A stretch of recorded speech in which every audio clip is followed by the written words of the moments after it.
Everyone, welcome to my new speed paint video. I still have a bit of a cold and a cough, so I'm really sorry if I sound a bit random today. Anyway, I start this video by showing my process. I printed my sketch. I scanned my sketch from my sketchbook and then I printed it on tracing paper, and you saw me adding some graphite on the back and then transferring it onto my watercolor paper, which I've stretched onto stretcher bars. It's a new technique I've been doing for a last couple of painting, and it's really fun and I'm really enjoying it. Now I'm going straight into the background, and I've slowed down a little bit for this part of the painting. I'm really sorry for the cough. So yeah, I'm doing a wet on wet wash with a mix of New Gamboge and cadmium yellow lemon. And I'm adding some salt to give it some texture, and my salt is a coarse salt, so it's fairly chunky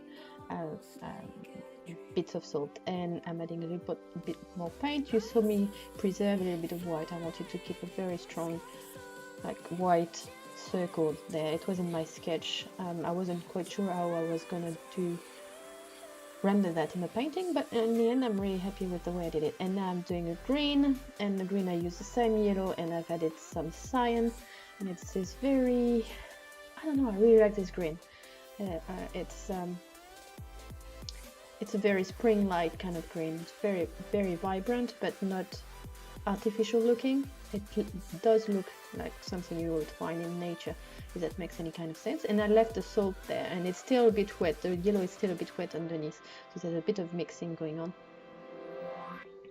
And you can start seeing the effect of the salt. Now that I'm drying the whole thing with my heat gun, I'm moving the salt, and I'm keeping it because I'm going to reuse it. I'm going to do another one of those background thing over the top. I'm going to go back in yellow, and it's just going to add depth. The more layers you do, the more depth you get in the colors. And I'm adding some salt again, so this time I'm working wet on dry. I haven't wet the paper first because I don't want the layer underneath to start moving. And I'm adding some green, and that's wet on wet because the yellow that I've just added is still wet. And I'm adding my paint around the salt crystal, moving them as I need them to move. And the green is just around the frame. Doesn't come close to the body too much. Now I'm mixing my skin tone. So for my skin tone I started with the green, and then I added some magenta. I'm pretty sure it's magenta that I've used. So all the colors are related to each other. And yeah, I think it's much more homogeneous like that. So I've done my first layer of skin tone. Now I'm going to start my shading. And it was a fairly fast painting because the silhouette is from the back, the body is from the back, the figure is from the back. Sorry, I can't find my words.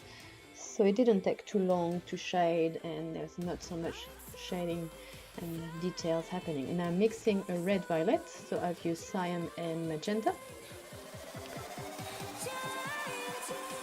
and I'm going to use this color for the draping fabric, swimsuit, whatever you want to call that, in the hair.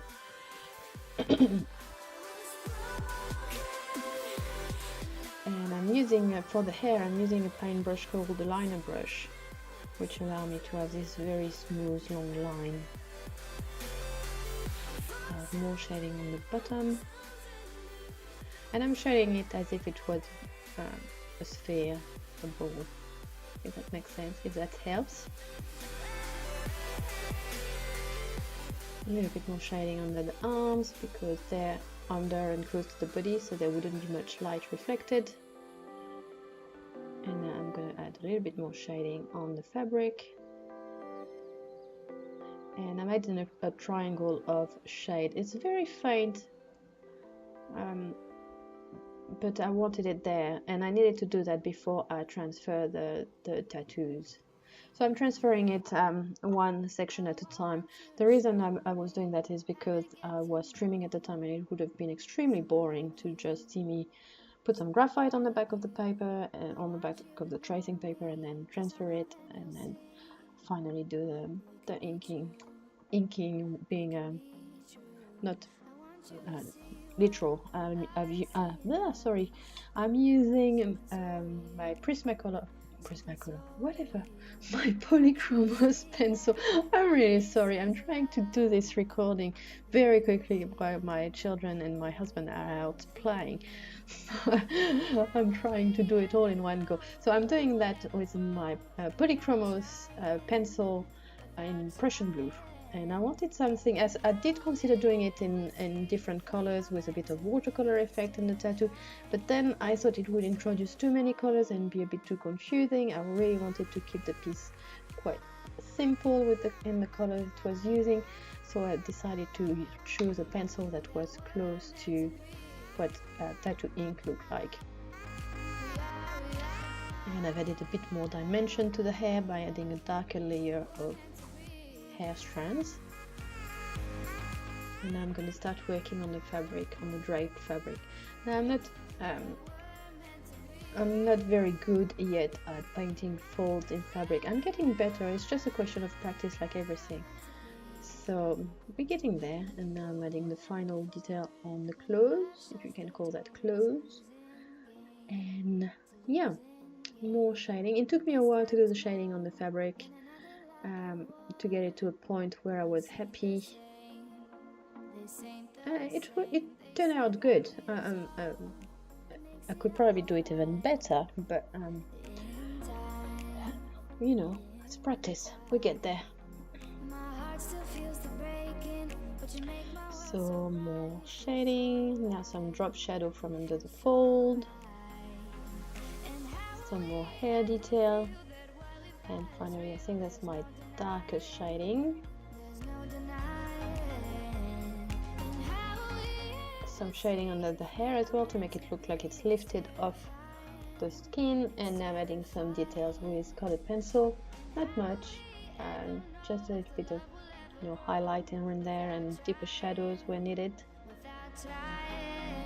And now I'm just putting the rough guideline for my crown of flowers, and I'm using gouache to do that. I'm using cyan, yellow ochre, and I think for the roses I will be using my red, which is primary red, which is probably magenta, mixed with a little bit of yellow ochre to make it more like a proper red.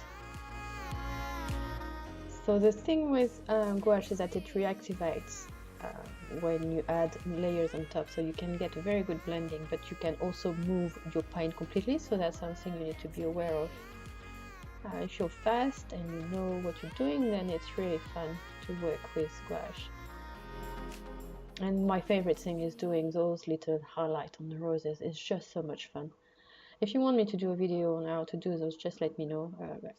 There's nothing really complicated about it, but it's just really fun to do. Anyway, that's it for today. I hope you enjoyed this video, and I'll see you guys very soon. Bye bye.